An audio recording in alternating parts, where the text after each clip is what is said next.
C'est quoi pour toi le bonheur? J'y crois pas. Ok, d'accord. Je ne crois pas au bonheur. Je ne sais pas ce que c'est. C'est un peu comme... c'est un peu comme je ne crois qu'à ce que je vois. Et j'ai l'impression d'avoir expérimenté des moments de joie dans ma vie, des grands moments de joie, mais pas le bonheur. Ok, alors, par exemple, si je te décris une sensation physique, tu vas me dire si tu l'as déjà ressentie ou pas. Ok. Donc j'imagine une petite balle qui existe dans ta poitrine, vraiment au milieu, là, sternum, et que tu ne sens pas. Elle est juste là, tu la vois comme une sphère transparente, on va dire. Et en fait, de temps en temps, elle devient incandescente. Et c'est une sensation agréable, mais voilà, comme quand une gorgée d'un thé que t'aimes bien, ou un truc comme ça, c'est doux. Et parfois, elle irradie un petit peu, elle devient vraiment, je sais pas, rouge, brillante, et elle peut carrément irradier tout le corps, où là, c'est presque un effet bah, tu te tiens tout d'un coup plus droite, tu souris toute seule alors que, enfin, sans commander du tout tes zygomatiques, quoi. C'est une sensation vraiment d'énergie légère. Ça te parle? Tu dois voir à mon regard que pas du tout.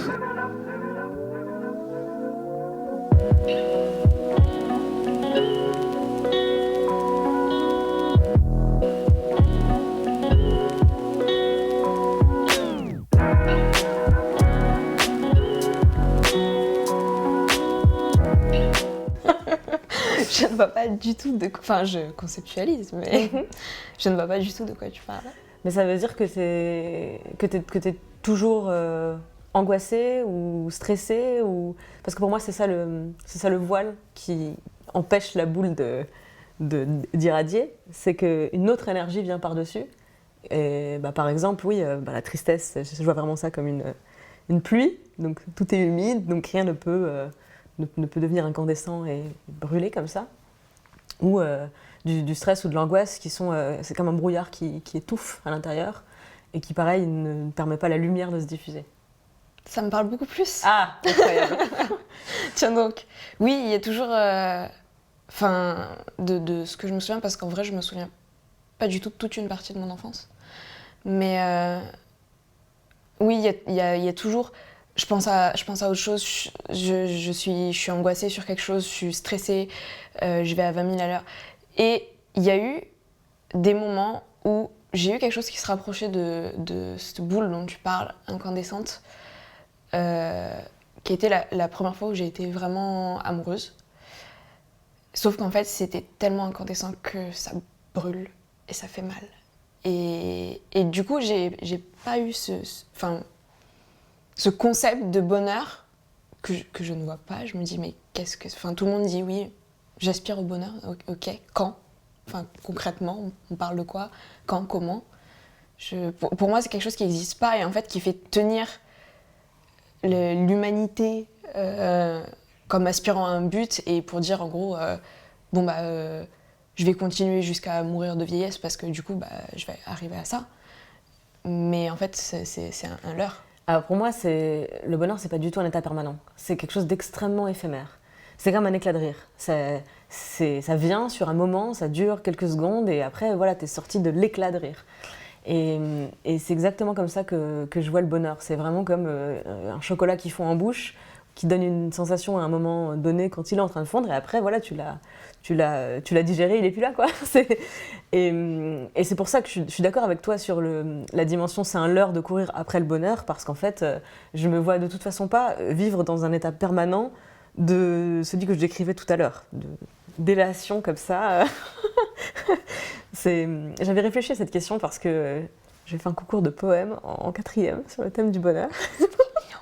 Donc j'avais beaucoup réfléchi à la question, ce que c'était pour moi et comment je le représentais. Et j'avais surtout été marquée par une définition à laquelle j'adhérais pas du tout, qui était celle des stoïques de mémoire et qui définissent le bonheur comme absence de trouble. L'ataraxie, je crois que ça s'appelle. Incroyable. N'importe quoi cette définition. Pour moi, c'était vraiment, mais non, mais surtout pas. En fait, ça c'est l'absence de trouble, c'est l'ennui, c'est la mort, enfin, c'est le trouble. Quelque part, je préfère avoir des ennuis, connaître des problèmes, être dans des situations difficiles, parce que je vais réussir à trouver des moments de bonheur quand j'arrive à me sortir d'une situation difficile. Et c'est hyper paradoxal parce que quelque part je pourrais être frappée par l'adversité à plein de niveaux, mais une petite victoire à ce niveau-là, elle vaudra beaucoup mieux que en fait je suis dans un état de sécurité affective, financière, tout ce que tu veux, et en fait absence de trouble, comme diraient les autres là. Et donc c'est nul, bah, bien sûr, pas du tout d'incandescence là, pas rien du tout, on ressent rien. Donc c'est pour ça que je chéris vraiment cette définition du bonheur comme un truc éphémère et comme un kiff quoi. Et ouais, je pense aussi un peu comme une drogue, un peu comme un high que tu vas chercher parce que ça va être le kiff quand tu y arrives. Mais pas un état permanent dans lequel on peut se reposer, sortir le transat et les cocktails quoi. Ouais, mais j'ai l'impression quand même, il y a des gens qui disent qu'ils sont heureux parfois, et j'ai l'impression que ça dure un peu quand même, pas forcément des années, et on s'installe parce que justement au bout d'un moment, ils se font chier. Mais ouais, qu'ils ont quelques temps de bonheur, de répit, de moments où justement il n'y a pas toutes ces angoisses qui viennent, ou des préoccupations, ou des problèmes qui tombent dessus, et qui viennent les assaillir. Et c'est pour ça que j'y crois pas en fait, parce que j'ai l'impression que... Enfin, en tout cas, j'y crois pas pour moi, et j'ai du mal à y croire pour certaines personnes autour de moi aussi, parce que y a jamais de moment de tranquillité, il y a jamais de moment où juste ça va. Et même si je suis pas d'accord avec l'idée d'absence de trouble, parce que oui, très rapidement je risque de m'ennuyer, mais en même temps, des fois, je l'envie parce que je me dis... ce serait bien s'il y avait juste un moment de pause et ça s'arrête. En fait, autant j'ai la conviction que le bonheur c'est un état éphémère, autant c'est pas le cas pour d'autres émotions pour moi. Et que justement, la tristesse par exemple, c'est pas quelque chose qui naît dans la poitrine et meurt comme un éclat de rire. Pour moi, justement, c'est quelque chose de beaucoup plus permanent. Je suis dépressive et j'ai fait des épisodes dépressifs assez prolongés.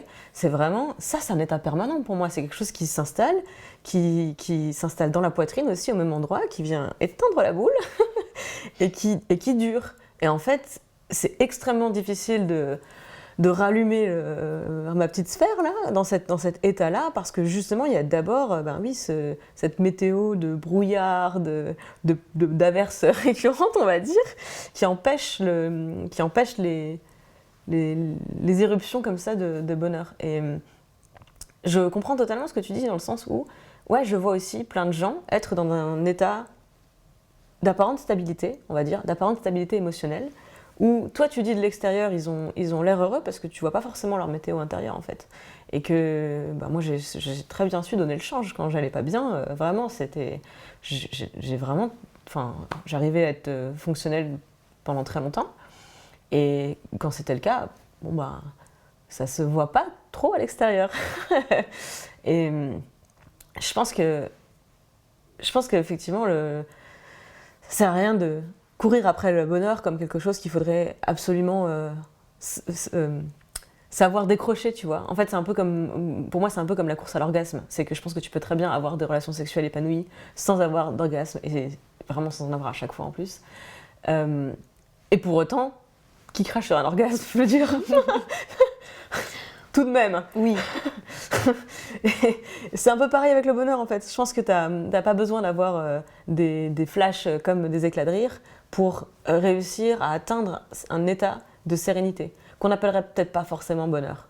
Et pour reprendre mon analogie avec les éclats de rire, je pense que c'est un peu pareil, tu vois. C'est que tu peux avoir un sens de l'humour, trouver plein de choses drôles, avoir envie de rire même parfois, et pas forcément avoir l'habitude d'éclater de rire.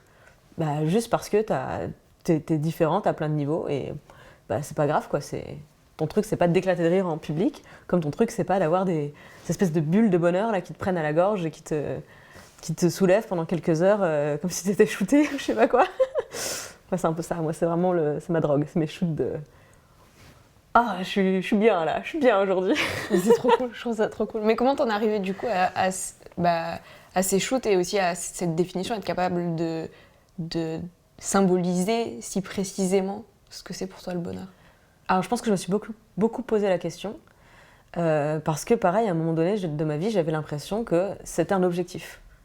Donc, objectif, indicateur, moyen, évaluation, tout ça. Très vite, je me suis rendu compte que ça n'allait pas être la méthode productive pour arriver à trouver le bonheur, n'est-ce pas? Un tableau Excel n'aide pas, voilà, je laisse ça. Ok, très bien, bon bah je vais supprimer ça.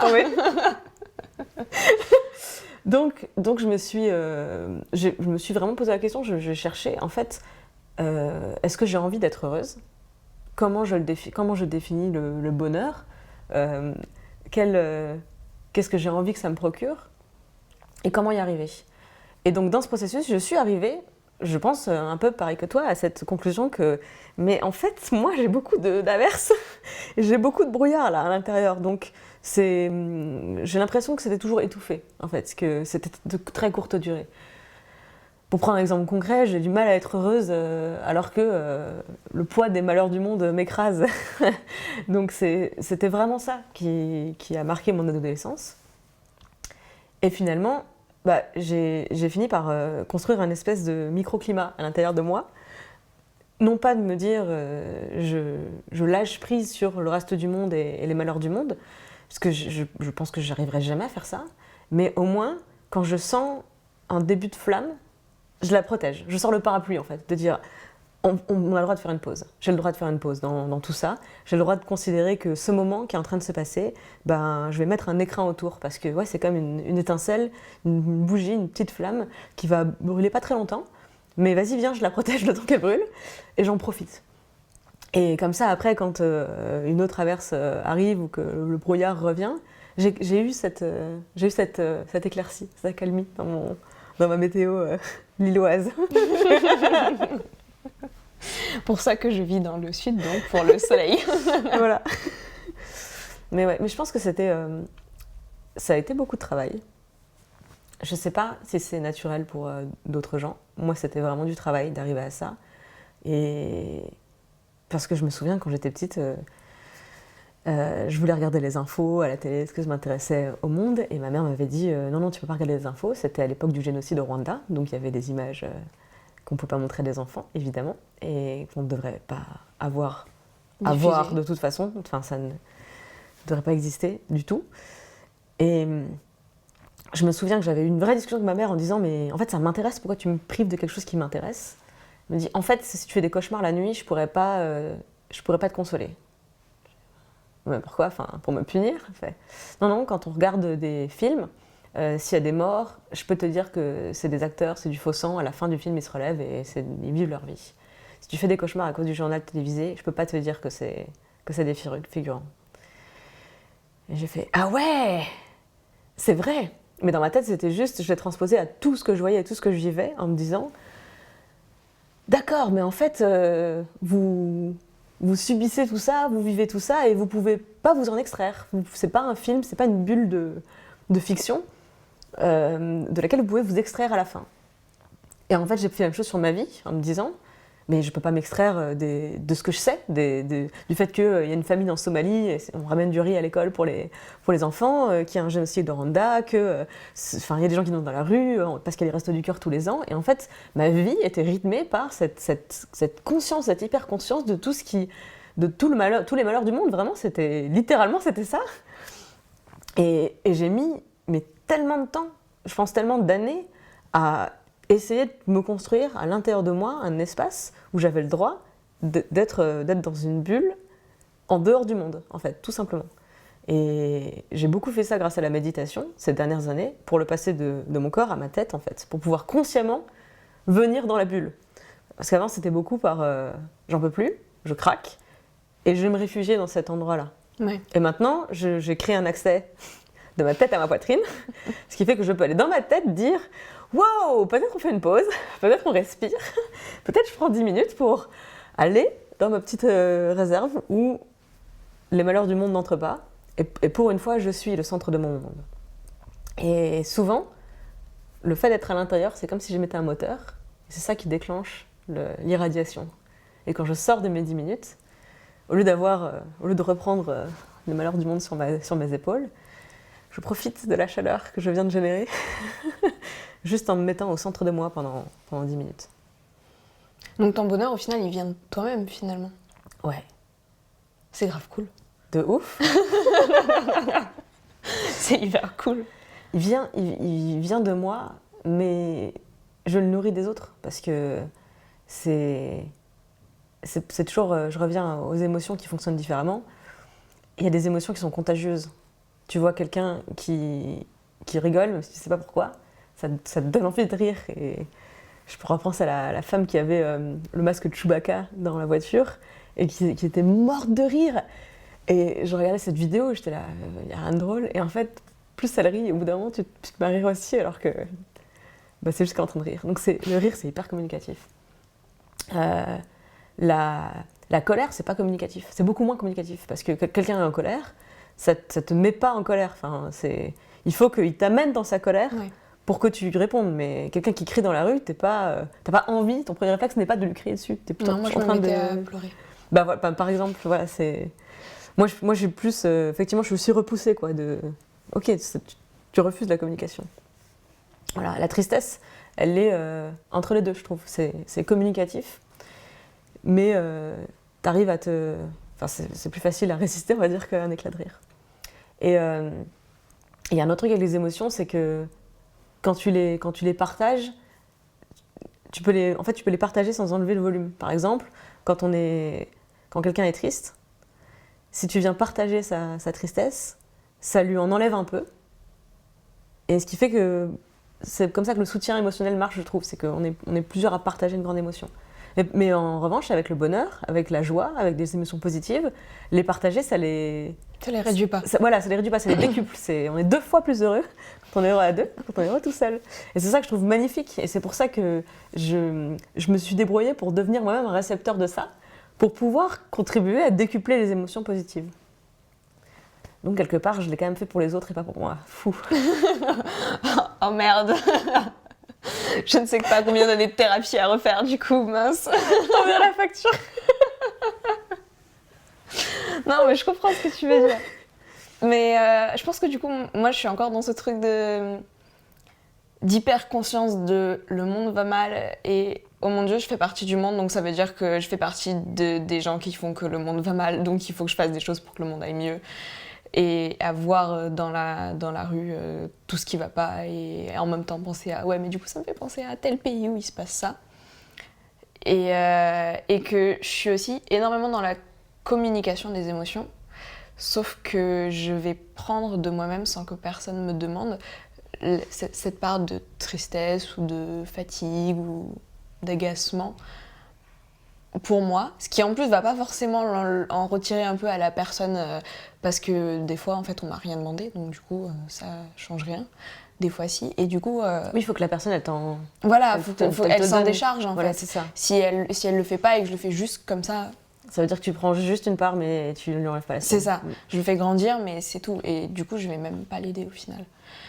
Et par contre quand on me demande, alors là on me demande tu peux me prendre ça, c'est tiens je te file un coup de main. Et je pense que du coup, j'ai pas encore trop pris ce truc de la partie positive aussi. Vas-y, prends-la, partage-la. Et peut-être que ça m'aiderait à comprendre un peu et à construire aussi ce microclimat. Surtout que j'ai l'impression que t'as donné toi-même la réponse. T'as commencé en disant « le monde va mal, du coup, je me sens coupable si je veux pas être autrement que mal aussi ».